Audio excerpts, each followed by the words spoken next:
So, when it comes to social media, what have you guys discovered that others have not? What we tried to do was never sell through social media. And I think that's where we believe that we have the upper hand. But also, the second thing that I have realized over the years is that consistency is the only secret ingredient. It's better to show up 40% but show up every day rather than show up 100% once in 2 weeks. How do you strike a balance between being entertaining and informative? So I think we try to mix it up. For me, when we first started our agency, I told my entire team one thing, and that is still a standing rule on my floor. We don't dance in front of the camera. But at least they will never find me unduly using my body to my advantage or dancing on camera or any of that kind of... Yeah, at the end of the day, it's a professional industry. Yeah. We try to maintain that level, at the same time entertaining the person who's also watching. Yeah. So From the end buyer point of view, do you feel that buyers now are quicker in decision making and the deals are happening much faster? of course, because of that information that they want is so readily available to them, that now they just have to make sure that, okay, let me find a good advisor, ask him what his opinion or her opinion is, and if we align, we pull the trigger. But how much of real estate has changed in the last 5 years in Dubai? I think it's got a lot to do with the fact that in the past 5 years, especially post-COVID, Dubai is no longer a transit city. It's no longer a stopover destination. It has become the destination. Today they are coming to Dubai, and that is what has brought in a lot of interest and a lot of transactions. But Zoheb, how much of sales does social media drive for you? How much do you think? Today we are joined by Dubai's power couple of real estate and of social media. Zoheb, better known as Realtor on a Harley, a viral sensation blending bikes with property deals, and Alisha, aka Biker Girl Dubai, who brings her flair for luxury homes and lifestyle to the mix. Together, they are rewriting how real estate connects with people in the city. Zoheb, Alisha, welcome to the show. Thank you very much for having us. So let me start with Zoheb because I know you from before. How did this journey begin? It's a long story. I'll try to make it short. The journey began a long time ago, probably in 2005, 2006. Hanging out with a couple of friends, trying to just spend my day. And then while we were at this friend's house, we heard one of the fathers of one of my friends speaking about trying to acquire land parcel. This was back in the day on Jeddah waterfront. And he is a builder as well. So he was not able to acquire it. I went up to him. I said, you know what, give me the opportunity. Let me try and get this for you. So he said, okay, fine, I'll give you the chance. What are you going to do anyways? Took it up, spent a good 3 months at the developer's office trying to get that land parcel. Eventually about to give up because I used to go there every morning from 6 a.m. to every evening, 7 p.m. But no luck trying to find the right plug who could get it for me. And as usual, I was tossed around everywhere. On the last day, I was waiting outside, just about to go home around 8:30 p.m. And the valet guy asks me, he's like, "Tum yahan pe roz kya karta hai?" So I was like, "Nothing. Uncle wants this. I'm not able to find the right person. Everybody in the office is telling me, go here, go there, go there. 3 months, I'm done. I think I'm finished." At that moment, he's like, "Oh, I know the guy. I parked the car for the guy who calls the shots." He said, "Fine, come tomorrow morning, 9 a.m. Went the next morning, waited outside with the valet. The main guy comes, he speaks to him, takes his car and parks it. Comes back to me, he's like, come inside at 10 o'clock at his office over there. When we go inside, he says, okay, you know what? What do you want? I said, my uncle wants this land parcel over here. He wants to build a project. He's like, for someone like you who's this young, we don't even talk to you all. But I have been seeing you every morning here before the office used to open. And every night when I'm leaving, I see you still in the office. But I don't know what you're doing here, so I never asked. For that purpose, I'll entertain you. Tell me what you want. I said, I want this particular land parcel. He said, no chance. This belongs to the big boss. What I can offer you is something next to it. And then he gave me the drawings and everything. And he's like, I'll put this in as a benefit for your client or your friend, that you take this land parcel. The proposition is much better. Went and explained it to my uncle the next day. Uncle was not ready at first, but I showed him everything what he wanted. And then went back to the developer's office and he put down a check. 2 months later, I got paid 150,000 dirhams as my commission. As a commission. Correct. Wow. And After that day, after that, of course, I split it with the valet guy because he was the one who connected me. And then after that, I never looked back. Okay. That was how many years ago? That was back in 2005. 2005.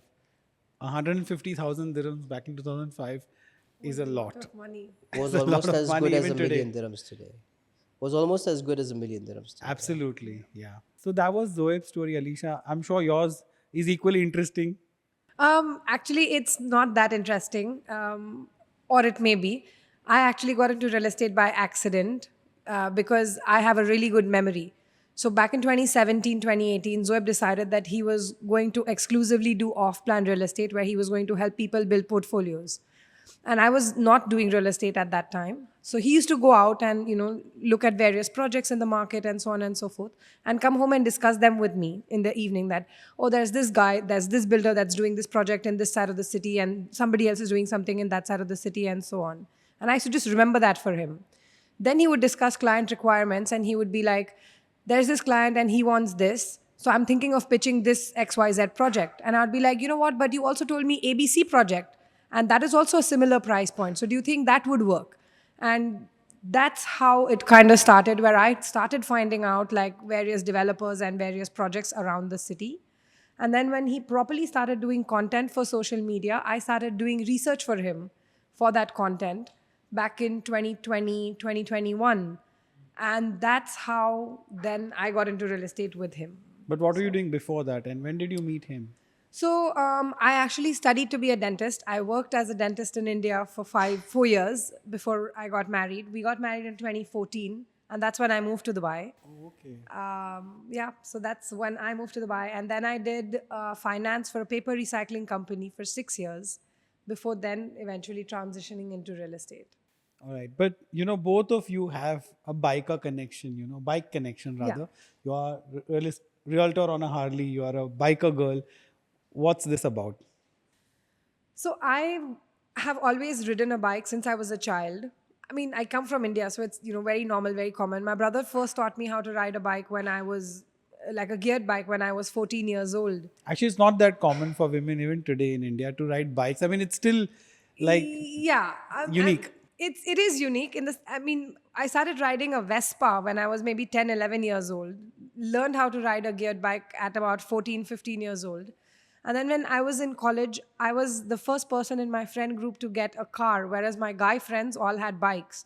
So now whenever they had to take their girlfriends out on dates, they would swap their bike with me. They would take the car because they'd be like, you know what, we're going out with our girlfriend. Can you give us the car? And I'd be like, yeah, okay, here, take the car and I'm going to take your bike. And I used to ride their charisma around the city. That's how my journey into biking began. But for him, he got into biking much later. He got into biking as an adult, but he was the first to get his license in Dubai. And then I got my license. So why realtor on a Harley? Do you go out selling properties on a bike? I used to do that when I used to have a little more time back in the day, but not as often, of course. But I think it was a mix of the two passions, right? What we enjoy selling houses, and we love riding. So one day we thought, why not put it both together? Okay. Now, both of you are very big on social media, and this is one of the animals that a lot of people haven't been able to conquer or tame. So, do you remember your first viral reel before I get into the game? Yeah, I do. What was it? Uh, it was me making a bit of a joke about how everyone promotes the Burj Khalifa view so what's that word? Putting it out there. Yeah, so like aggressively. everyone would always say, "Oh, your property has a Burj Khalifa view," and you were probably in Al Barsha or in Karama or somewhere, and people would be like, "Still, you have a Burj Khalifa view." And I had made that video from an apartment building in Business Bay, where even the smallest window from the kitchen, which you open just for the smell to go out, from there also you could see just a little bit of the Burj Khalifa view. And that's when Love in Dubai had reposted the video, and that was one of my most viral ones at the time. Okay. And what about you? Do you remember?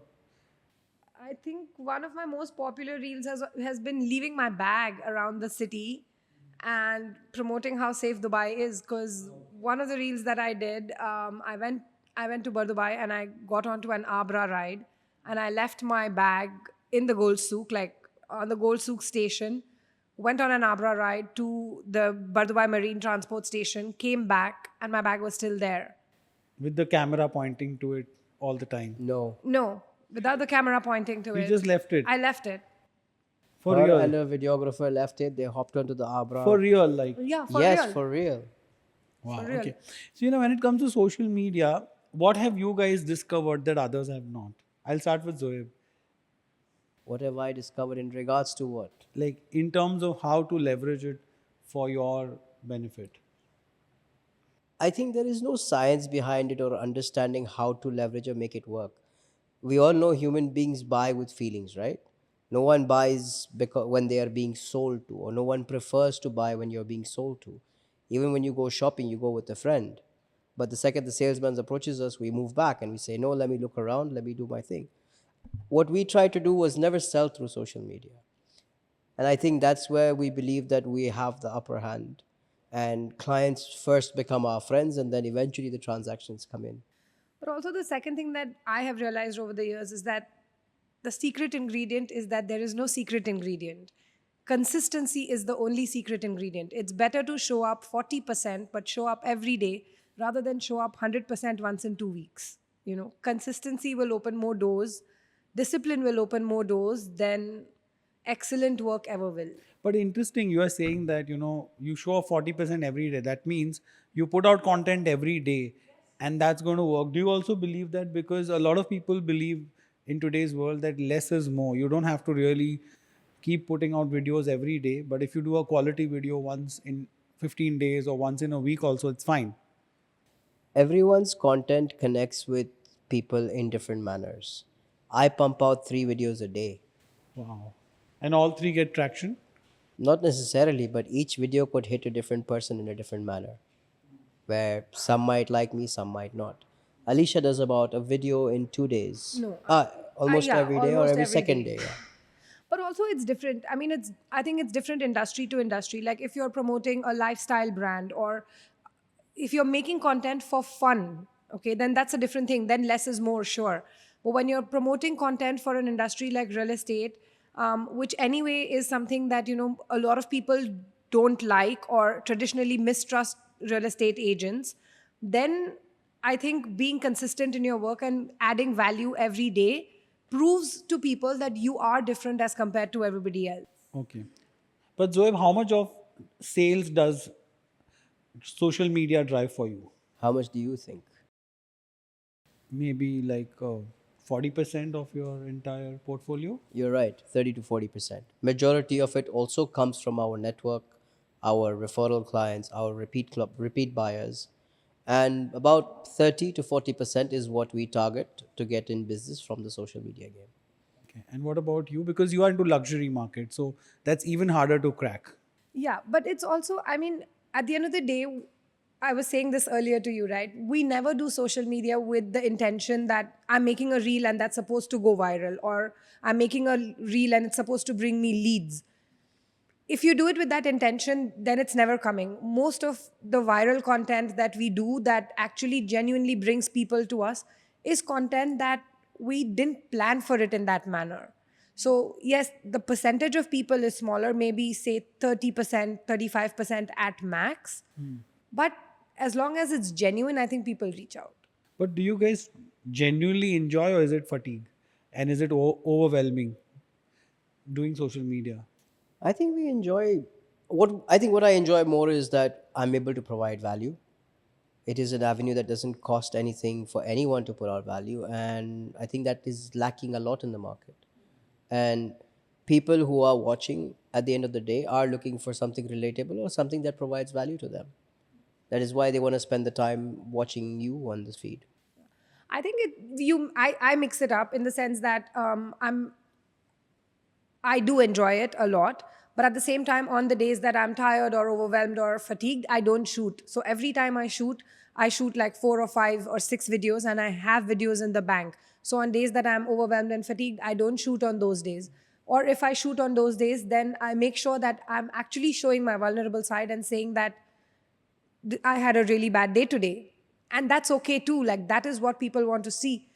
nobody wants to constantly see flashy things, right? So it's okay to tell your viewers that you are overwhelmed, that you are tired, and that today you had a bad day, and people relate with that also. So How much of brainstorming happens between the two of you when it comes to social media content? I don't think we brainstorm between the two of us as much as we do with our content teams, because her content style is totally different. My content style is totally different. But every now and then, when we see an idea that we like, I think we share yeah, it, we and share memes and yeah, we share. ideas with each other, and we like to do sometimes husband wife content together, so that we ideate, but real estate content not so much. Okay. And how do you strike a balance between being entertaining and informative?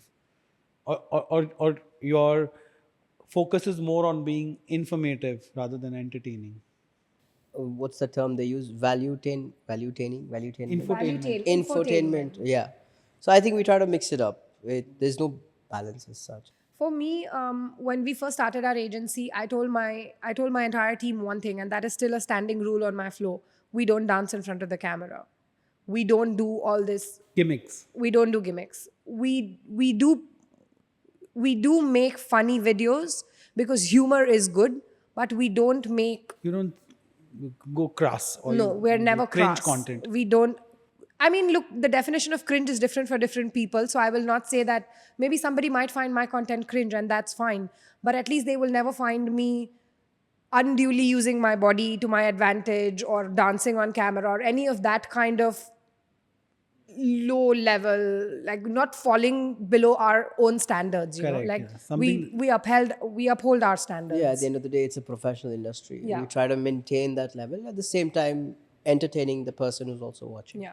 Like rolling on the floor and No, shout, not stupidity. screaming from the top of the building and stuff like that. Never anything like that. Never calling clients names. Never saying, like you see a lot of all these content where people will call their clients names. People will call other like colleagues or whatever. We don't do all that. Like we make funny things, which are just funny in general. Not targeted towards No, someone. Okay. We'll keep coming back to social media because that's the one big thing that you guys have between you guys. But how much of real estate has changed in the last 5 years in Dubai, according to you, Zoheb? I think with advancement in technology, data being so easily available, land department, RERA, hats off to them, with them always adapting constantly and changing things at such a high speed. It's amazing that you can find literally everything and anything online today, right? So it's amazing to see that they're adapting and always moving forward. I think we are probably the number one city compared to the entire world in terms of adapting, changing, bringing in rules, regulations, and super transparent. So, but So from the end buyer point of view, do you feel that buyers now are quicker in decision making? They are more sorted. They are more focused on what they want, I and think, the yeah, deals are happening much faster.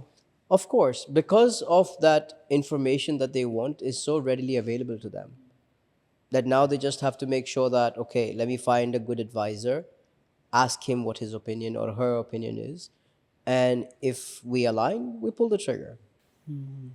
I think it's got a lot to do with the fact that in the past 5 years, especially post COVID, Dubai is no longer a transit city. It's no longer a stopover destination. It has become the destination. Before COVID, Dubai was the gateway to the world where people from any part of the world, usually Asia, for example, or Africa, would come stay in Dubai for 3-4 days and then use Emirates to fly to the rest of the world. Today, they're coming to Dubai, and that is what has brought in a lot of interest and a lot of transactions, and that has multiplied tenfold because of everything that Dubai is providing. Yeah, it's no longer a transit city, Correct. basically. It's no longer a Okay, but you focus on luxury homes. So when you go to clients for luxury homes, do you think they are chasing pure lifestyle or pure investment? I think it's always a mix of the two. I mean, of course, it's got to do with the fact that Dubai in the luxury segment is still more affordable as compared to the rest of the world. When you compare it to prime Manhattan, prime London, prime Hong Kong, even prime Bombay, for that matter, Dubai is still providing a lot more value and a lot more space. Correct.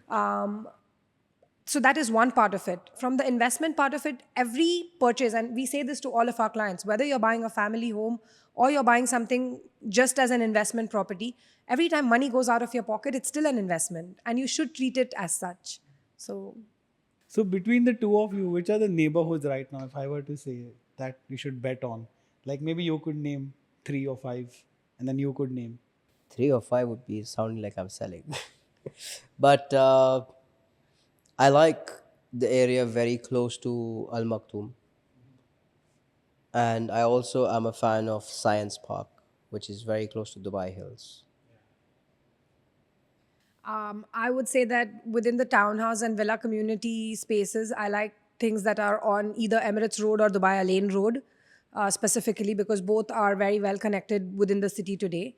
And within the apartment segment, either something on Sheikh Zayed Road or something on the waterfront.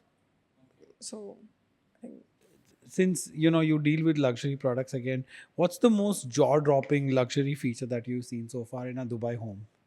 what's the most jaw-dropping luxury feature that I've seen in a Dubai home?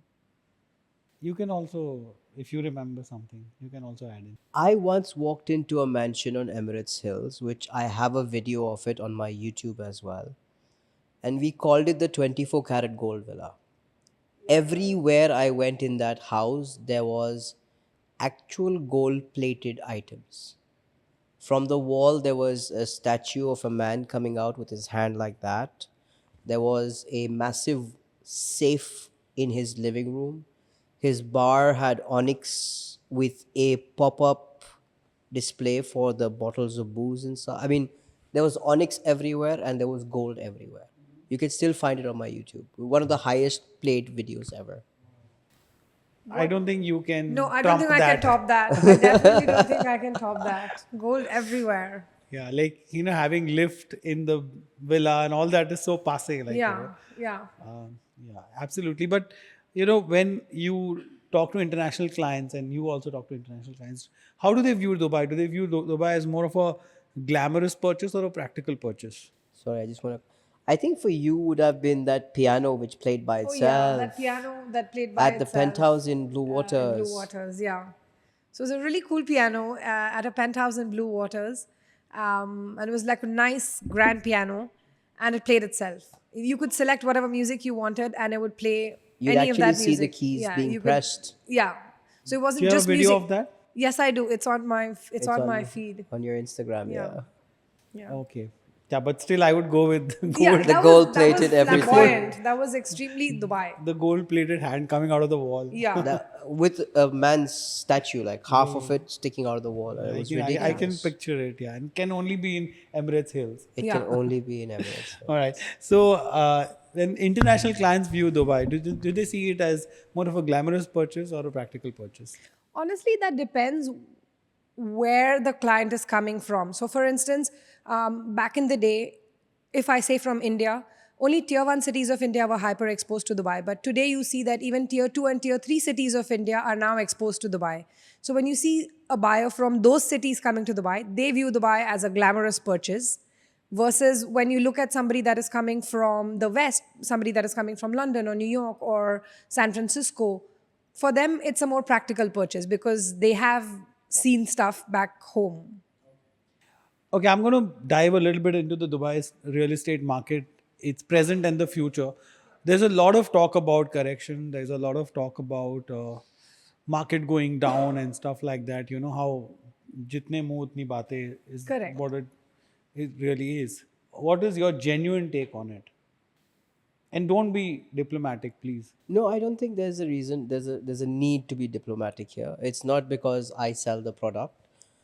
Realistically, as simple as I can put it, if I'm looking at the global scenario across the world, the situation in any other country, it's not in the favor of the people who are living there.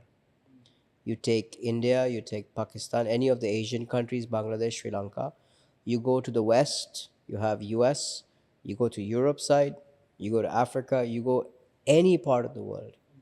You go to London, there's no safety, there's no security, there's high income taxes, all sorts of VAT, GSTs, you name it. At the end of the day, People don't like parting with 40% of what they earn. So if you make 1 million dirhams, you end up giving back 400,000 dirhams to the government. For fine, you take it as tax. What am I getting in return? Horrible roads, mugging on the streets, drugs being trafficked everywhere, and your kids being taught weird things in school. Nobody wants that. So, looking at the influx of people, how fast the population is growing, I'm still looking at projects to put my money into. I don't But know, there's what do still you a have to lot say? of inventory available. For sure, there is Yeah. inventory available. Inventory will always be available. I mean, it's not that Dubai will run out of stock, right? Like developers will still continue to launch projects after projects. It's not that inventory will ever not be available. It's just that the inventory that you're getting today, at the price point at which you're getting You today, won't and get the anything. the layouts and the sizes that you're getting today will not exist, and the handover times that you're getting today will not exist tomorrow. Opportunities can be found in every market. So you don't see any correction happening. But before I answer this question, I want to ask you, do you think that something is wrong with Dubai? No, I don't think there's anything wrong with Dubai. I just feel that so many people are saying so many things, and the other thing is that despite being, having all of these things in our favor that we have, like safety and no tax and good roads, there's still so much inventory that's empty. Correct. My reason for asking you if you think something is wrong today is because the only reason why you need something to be corrected is because something is wrong today. So if you don't feel that something is wrong today, why would that need to be corrected tomorrow? But to answer that, I do feel that, I mean, there will not be like a drop or a crash or anything like that. There will be a strategic plateauing. So even today, you see inventory that is fair priced moves quickly. Overpriced inventory, or inventory that doesn't make sense, projects that don't make sense, those stay on the market. Good inventory from good developers with good track records move. That moves really Let's put fast. it this way, in simple terms. If the developer is greedy from day one, he's going to have trouble moving his stock. The apartments which you say are empty probably are empty because the investor who bought into it, with whatever story he was fed or she was fed, bought into it thinking that if I buy this apartment for 2 million, I should get a rent of 180,000 because maybe that was what was told to him. But in that area, the rental income is only 100,000. And he is waiting there hoping someday it will get to 180,000. Probably that is why those products remain empty. But 5 years down the line, where do you see the prices and the people moving and going? I mean, if you go by Dubai's 2040 urban master plan, today we are already in Dubai we're already 3.94 million population. The population of the entire UAE is almost 11 million, which means almost 35% of UAE's population lives in Dubai alone. If we continue to have the same kind of population growth over the next 5, 7, 10 years, which is Dubai's plan for 2040, they want to take the population to 5.8 million, then the number of houses that are projected to hand over every year are still not sufficient to meet the demand. Okay. So in that There's way, still be demand. I Okay. think there will still be a demand, moderate demand maybe, but there will still be demand. Like I said, fair priced inventory with a good developer will continue to sell. Overpriced inventory will stay. So is Dubai a buyer's market right now or a seller's market? I think it's a bit of both. Like I said, opportunities can be found in It's every very- kind Let's of market. let's say you bought product a couple of years ago. Yeah. This is your time to sell, Yeah. That definitely. right? If you bought something just post COVID or during COVID, better cash out. But the people who are still buying even today in certain segments, like she mentioned clearly, if you're buying the right product at the right price, you still stand to make money. There are times we buy product from the resale market at a premium because we are able to, we know the pulse of the market. We are able to make a better judgment compared to some other people, and we don't mind paying the extra premium when we buy something. For Also ourselves. think of it like this, we're residents here, so we don't think of it from this perspective, but there are so many countries around the world whose currency is not pegged against the dollar, correct? And for them, their country is always at risk of being devalued day by day against the dollar. So for investors coming in from these countries, Dubai will always be a buyer's market. But for residents who have already bought here or investors who have already bought here, it can also be a seller's market. A lot of people don't want to say that I want to make money on my property. A lot of people just say, I want my dollar or my rupee or whatever to remain and hold its value. When I meant, asking this question was more about like when I have some money and I'm going out in the market to buy, am I going to play by the developers and the brokers rule, the market's rule, or can I negotiate the way I want and get something at a price that I'm comfortable with? So to be honest, if you're a homeowner that's looking to buy something in the ready market and with mortgage, then maybe hold on until next year, because the feds just cut the rate. The first rate cut Last week. just happened last week. That will further come. Maybe the next 2 cuts will come till the end of this year, which will mean that in the first quarter of next year, mortgage rates will become better here as well. So if you're a homeowner looking to buy with mortgage, maybe hold on until the first quarter or second quarter of next year. But I just want to add, not necessarily that you have to wait, because then you never know if the prices continue to go up. What you can always do is you can buy now at the interest rate that you have, refinance it. Okay. All right. So great. We've finished all the boring questions. Now we'll play a game. It will be very interesting. It's called Word to Word. I'll play one with each. Now this is a game that I play with all the celebrities as well. And basically, I give you a word. Thank You're no less than a celebrity. So I give you a word, and you don't have to think much. And whatever just- comes to your mind, you have to say. So, Oh, for example, if shit. I say Alisha, and if something pops to your mind like beautiful, you can just say it. Cute. Oh my God, cute! I thought you would say annoying. Ruined your image. Doesn't shut up. I already led with beautiful, so he couldn't go below that. He had to at least match it. So now we're going to play word to word, the world famous celebrity game that I play with all the celebrities, where I'll ask Alisha and Zoheb one word, and whatever comes to their mind, they have to say it without thinking. Okay. So are you guys ready? Sure. Okay. So to Zoheb, Alisha. Cute. To Alisha, Zoheb. Oh my God, love. Loud. Oh my God, came first. Harley. Awesome. Bikes. Zoheb. Client. The best. Luxury. Alisha. Dubai. I love. Dubai. Home. Best neighborhood. Damak Hills. Best neighborhood for you. Damak Hills. Brokers in Dubai.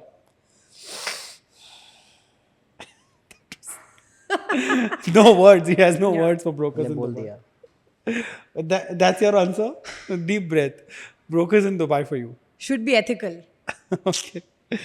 Investing in real estate. The place to be. Investing in luxury real estate. Start today. Investing in gold. Not bad. For you. You should invest in gold. Owning a house in Dubai. 100%. Renting in Dubai. Why pay somebody else's premium? Mortgage. Mortgage. The present state of Dubai real estate market.